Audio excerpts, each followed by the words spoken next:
Bon, il faut vraiment avoir le sang-froid pour parler de ce match, vraiment, parce que je sens que beaucoup de gens vont me lâcher à cause de ce match-là. Le travail que les arbitres font, vraiment, c'est vraiment complexe, je l'avoue. Les arbitres ont énormément de travail et ils sont peut-être même moins récompensés par rapport aux joueurs. Mais ce match-là, c'est du n'importe quoi. Vraiment, l'arbitrage de ce match est vraiment clownesque. Aujourd'hui, que tu puisses être fan du Real ou pas, tu ne peux pas... En fait, tu ne peux pas avouer que le Real aujourd'hui s'est imposé grâce à l'arbitre. Toutes les décisions de l'arbitre ont vraiment été en faveur du Real. Toutes les décisions. Les pénaltys, déjà un pénalty qui carrément a détruit le match de l'adversaire. En plus, des décisions qui ont suivi après sont toujours allées en faveur du Real.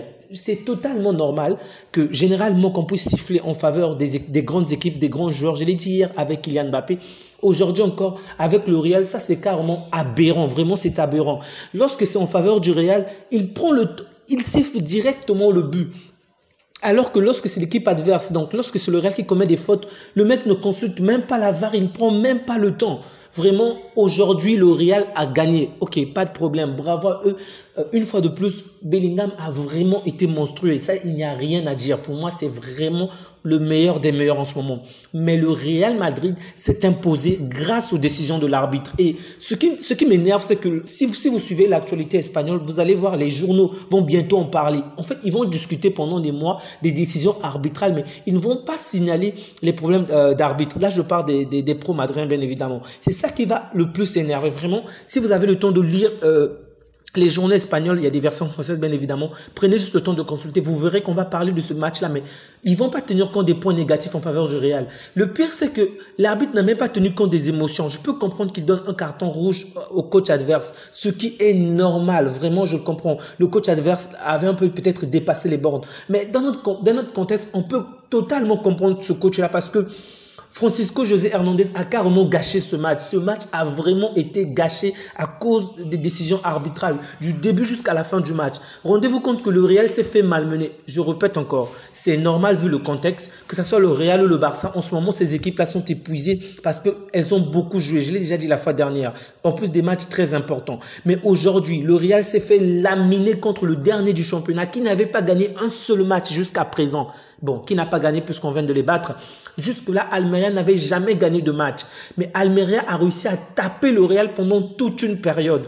Et il a fallu que la seconde période arrive avec ce penalty. Ok, vraiment, comment est-ce que tu peux siffler une faute, un penalty, la balle touche la main, alors que avant qu'il y ait la balle sur la main, Rudiger a commis une faute grave. Vraiment, il n'y a aucun sens dans cela. La suite.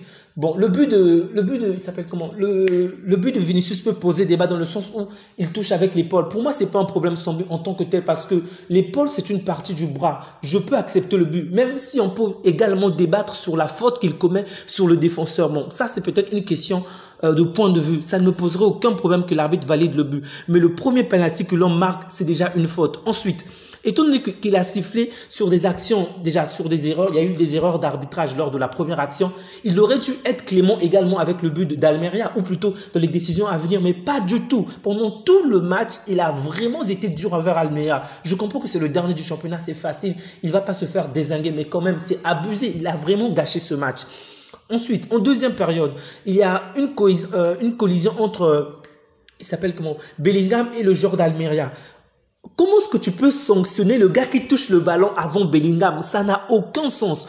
Les deux joueurs se battent pour la balle. La balle est en possession de personne. Il précède Bellingham. Il arrive à arracher la balle, à repousser la balle. Mais malheureusement, dans leur vitesse, aucun des deux ne peut se retenir. Du coup, ils se rentrent en collision. Le pied de Bellingham va pratiquement toucher ses bijoux de famille. Le mec s'est écroulé à terre. Il crie de douleur. C'est lui qu'on donne un carton jaune. Vraiment, ça n'a aucun sens. Même les journalistes se sont plaints. Si tu veux sanctionner, sanctionne tous les deux en fait. En plus, tu peux pas sanctionner celui qui touche la balle en premier. C'est l'une des règles. En fait, c'est basique. Je peux comprendre que l'arbitre ne puisse pas voir cela parce que sur un terrain, l'arbitre ne peut pas tout voir. Mais à quoi peut servir l'assistance vidéo s'ils n'interviennent pas dans ce genre de match? Vraiment, si je suis Gérone, je peux vraiment être frustré parce qu'aujourd'hui, si Girona perd son match ou fait un match nul et que le Real demeure premier, c'est vraiment du vol. Ça, c'est vraiment du vol. Je ne veux même pas parler du match parce qu'en vrai, sincèrement, lorsque je regarde ce match-là, il n'y a vraiment rien à dire de négatif à Almeria. J'ai vraiment été impressionné. Lorsqu'on avait joué contre Almeria, j'étais vraiment déçu des performances de nos joueurs. Mais lorsque je vois cette équipe se donner à fond de cette manière contre le Real, certes, un Real en méforme, un Real épuisé, un Real qui a peut-être perdu comment dirais-je, a peut-être perdu la morale compte tenu des événements récents. Je peux comprendre qu'également le Real puisse être en méforme.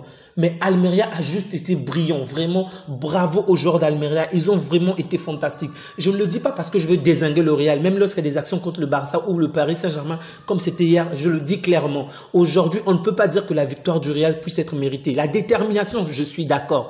L'envie, comment dirais-je, le zèle pour aller de l'avant, je suis d'accord.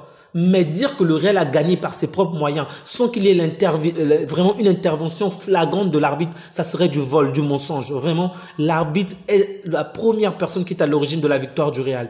Mais tout de même, je tiens à féliciter Bellingham parce que Bellingham est vraiment impressionnant, vraiment impressionnant. Il y a de nombreux joueurs dont il faut parler par rapport à ce match, mais Bellingham, je sais pas, il n'est pas. C'est vrai que son tir au but, bon, je ne l'ai pas trouvé fameux, ok, il a marqué, mais dans l'ensemble, son impact dans le jeu, son impact, déjà, c'est lui qui réalise 2 passes décisives, je pense. Une passe décisive. Et même la passe, le jeu, le demi-volée. En fait, il est juste exceptionnel. Vraiment, Bellingham pour le Real, c'est vraiment un cadeau.